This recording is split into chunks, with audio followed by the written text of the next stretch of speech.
A Congregação Cristã no Brasil, CCB, é uma denominação cristã protestante de linha pentecostal, fundada em 1910, pelo imigrante italiano Louis Francescon. Ela segue uma doutrina baseada na Bíblia, com forte ênfase na prática da oração, batismo, dons espirituais e nas manifestações do Espírito Santo. A igreja é conhecida por sua liturgia simples, sem hierarquia clerical formal, onde não há salários para seus ministros, chamados de anciães, diáconos e cooperadores, e nem dízimo obrigatório. Os cultos da CCB têm uma estrutura espontânea, em que a leitura bíblica, hinos e orações seguem o que consideram ser a orientação direta do Espírito Santo, não há estudo bíblico. Os membros são incentivados a viver uma vida de humildade, oração e obediência a Deus. A CCB não se envolve em atividades políticas ou ecumênicas e mantém uma postura conservadora em relação aos costumes, como o uso de véu pelas mulheres durante as orações, entre outras exigências na aparência. A igreja se espalhou amplamente pelo Brasil e possui congregações também no exterior. Hoje, a CCB é uma das maiores denominações evangélicas do país, com milhões de adeptos, mantendo uma abordagem focada na espiritualidade prática e na comunhão íntima com Deus.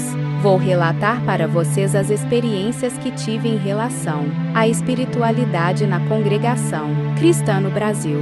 Nasci e cresci dentro da doutrina da CCB. Durante minha infância e adolescência, não tive qualquer esclarecimento sobre o plano espiritual. Não havia nenhum tipo de estudo sobre isso. Então, basicamente, absorvi e repliquei por anos muitos preconceitos aprendidos no meio familiar e da própria tradição. Um deles que me custou muito para reparar era de que todas as outras doutrinas eram erradas, e uma certa vaidade por estar no único caminho certo. Hoje não sei se isso ainda é pregado por lá, apesar das constantes manifestações espirituais nas orações e cultos. Nunca compreendi o mecanismo por detrás delas, e isso me deixava intrigada. Até meus 12 anos, eu não tinha experiências visíveis da espiritualidade. Foi nesse período que me batizei e participei de uma Santa Ceia antes de deixar de frequentar a congregação. Sei que meu batismo foi algo programado pela espiritualidade, pois depois meu pai disse que na madrugada daquele dia sonhou que me viu pelas costas com um vestido azul, indo me batizar, e nesse dia, no último minuto antes de sair de casa, troquei de roupa e coloquei justo meu vestido azul por intuição. Depois, na adolescência, comecei a ter projeções astrais e contato direto com os espíritos. Mais tarde, ao me envolver com o espiritismo, passei a entender melhor alguns dos mecanismos espirituais que antes me eram completamente desconhecidos ou considerados apenas manifestações demoníacas ou angelicais. Mesmo assim, por muito tempo, mantive dúvidas e preconceitos quanto à espiritualidade praticada dentro da CCB. Depois de muitos anos ao participar de um culto e de orações com os membros da igreja, tive a oportunidade de ver algumas das entidades que atuam por lá e, finalmente, algumas coisas começaram a serem reveladas para mim.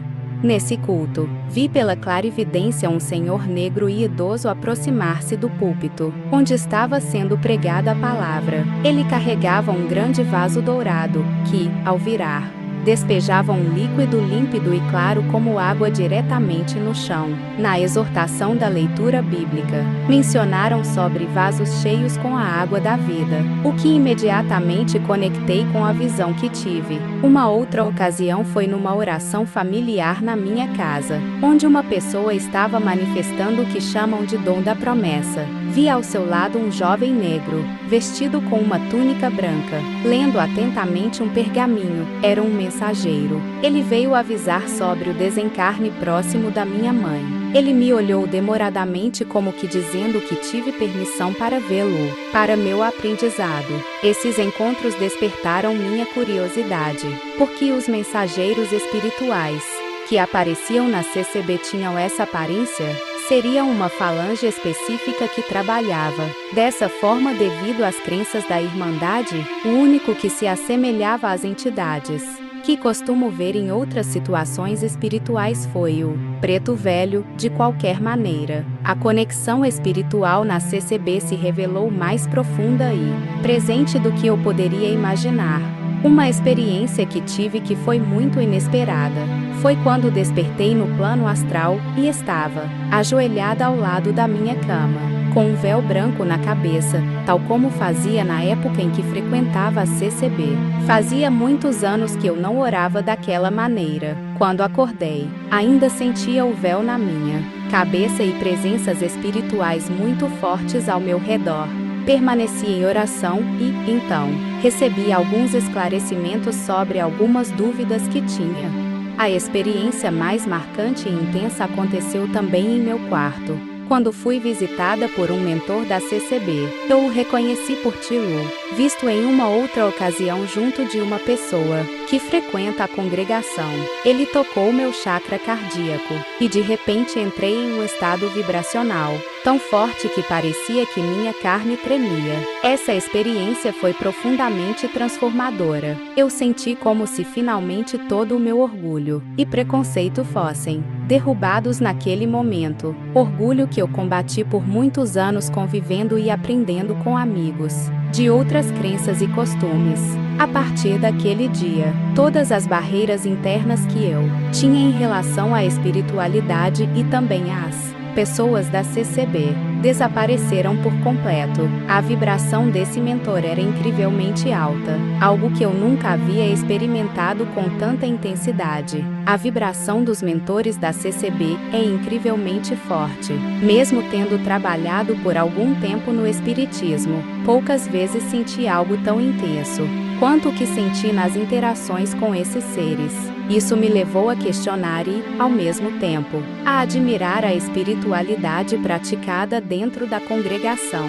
Finalizo dizendo que ainda há muito para compreender, mas certamente a espiritualidade na CCB possui uma profundidade e uma força que merecem ser estudadas e respeitadas.